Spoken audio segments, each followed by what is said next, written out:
Welcome back. When we left off chapter 6 of Mark's Gospel, Jesus had sent his disciples out and they were doing what he did. And things were going along out in Galilee. And that's where we pick it up. All this came to the ears of King Herod. For Jesus' reputation was spreading, and people were saying that John the Baptist had risen from the dead, and that was why he was showing such miraculous powers. Others maintained that he was Elijah, and others that he was one of the prophets of the old days come back again.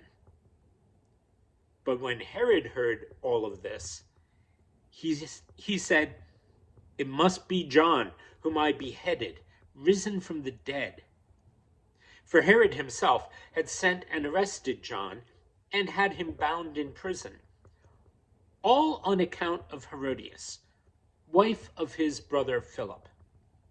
He had married her, though John used to say to Herod, "It is not right for you to possess your own brother's wife." Herodias herself nursed a grudge against John for this and wanted to have him executed. But she could not do it, for Herod had a deep respect for John, knowing that he was a just and holy man, and kept him under his protection. He used to listen to him and be profoundly disturbed, and yet he enjoyed hearing him.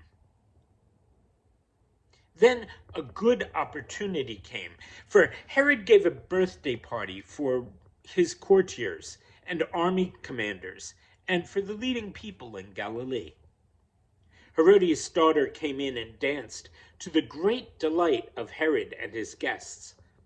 The king said to the girl, "Ask me anything you like, and I will give it to you." And he swore to her, "I will give you whatever you ask me, up to half my kingdom."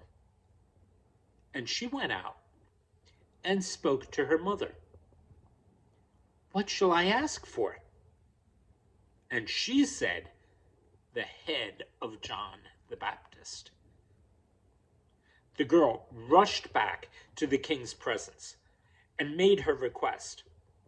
"I want you to give me this minute the head of John the Baptist on a dish," she said.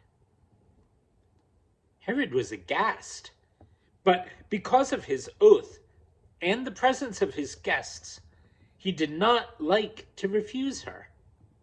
So he sent the executioner straightway to bring him John's head. He went off and beheaded him in the prison, brought back his head on the dish, and gave it to the girl, who took it to her mother. When his disciples heard what had happened, they came and took away his body and put it in a tomb.